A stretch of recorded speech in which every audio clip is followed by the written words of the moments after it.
Hey everyone, and welcome back to the channel.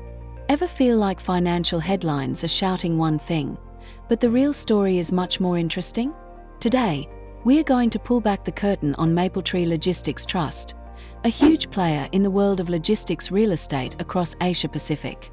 And trust me, their latest results for the first quarter of fiscal year 2025-26 are a perfect example of why you need to look beyond the surface.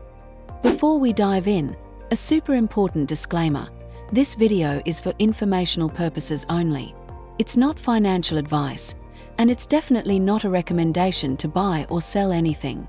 Always do your own research or chat with a financial professional before making any investment decisions. Let's go! If you haven't already subscribed to our channel, please subscribe to our channel.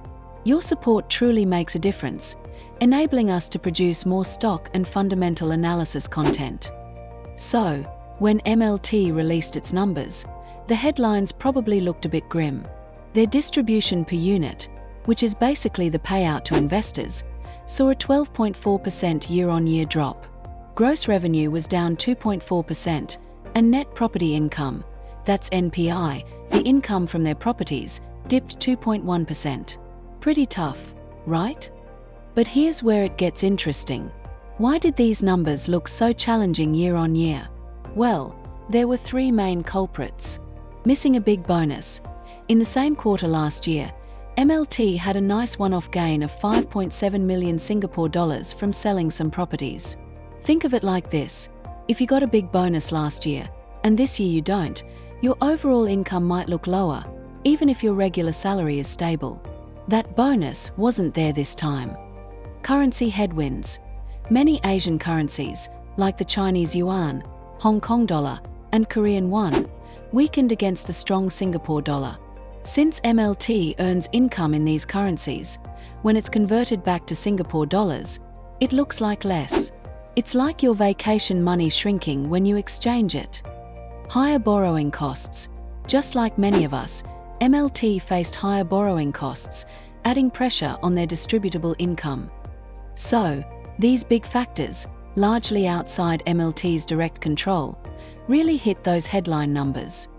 Now, here's the really crucial part for a discerning investor. Let's look at their core operational performance. When you strip away those one-off items and look at things quarter on quarter, essentially, how they did this quarter compared to the last quarter, the picture brightens significantly.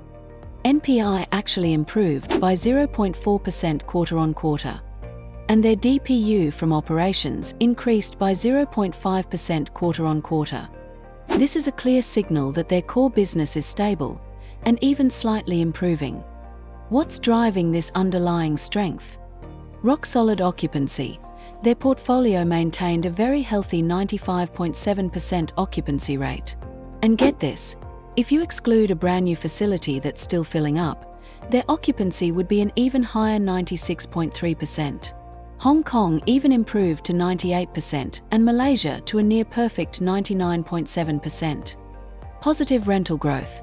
MLT achieved a positive average rental reversion of 2.1%. This means that when leases came up for renewal, they were able to sign new ones at higher rents, which is great for future income. Even in China, which has been a bit challenging, the negative rental reversion improved, showing a positive trend. Smart cost management. They also managed to cut down property expenses by a significant 10.5% quarter on quarter. They're getting smarter about managing their costs. New assets coming online. Plus, their brand new facility in Singapore, the Mapletree Joo Koon Logistics Hub, is already 60% committed and starting to contribute income. This is a fantastic new growth driver. So, despite the external headwinds, MLT's management is clearly doing a great job controlling what they can control, keeping properties full, getting good rents, and managing expenses. And they're not just reacting to the market, they're proactively shaping their future. MLT is constantly rejuvenating its portfolio. This means they're strategically selling older, less efficient properties and using that capital to acquire and develop modern, high-specification assets. Think of it like upgrading a car fleet: out with the older models, in with the high-tech, fuel-efficient new ones. This positions them perfectly to capture future growth opportunities. Financially, MLT is also playing it smart. They maintain a robust balance sheet. Their leverage ratio is a healthy 41.2%, well below the regulatory limit of 50% for Singapore REITs. And to protect against rising interest rates and currency swings, they have a fantastic hedging strategy. 74% of their income stream for the next year is hedged into Singapore dollars. And an impressive 84% of their total debt is hedged into fixed rates.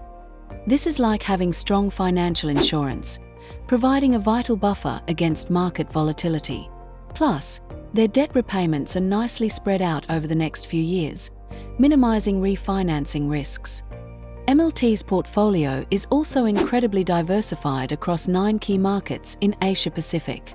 And a huge 85% of their revenue comes from tenants focused on domestic consumption. This means they're less exposed to the ups and downs of global trade and more reliant on stable local demand. Looking at the broader market, e-commerce continues to be a massive driver for demand, especially for modern, well-located facilities. Trends like supply chain diversification, where companies are spreading out their manufacturing, and the increasing adoption of AI and automation in logistics are all creating strong demand for the kind of high-quality properties MLT is building and acquiring. So, while challenges remain, especially in certain markets like China, the overall long-term trends favor MLT's strategic direction. So, what's the big takeaway here? Don't just look at the scary headline numbers.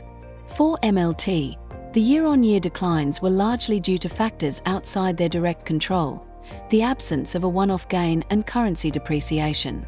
When you dig deeper, you see a company with a stable operational core, smart cost management, and a proactive strategy of upgrading its portfolio and hedging against financial risks. They're focused on long-term value, even if it means some short-term fluctuations in reported figures. For investors, understanding this distinction between headline numbers and underlying operational health is crucial. What do you think about MLT's strategy? Do you prefer a REIT that focuses on consistent operational growth over one-off gains? Let us know your thoughts in the comments below. If you found this breakdown helpful, please give us a like and subscribe for more insights into the world of finance. Thanks for watching, and I'll see you in the next one.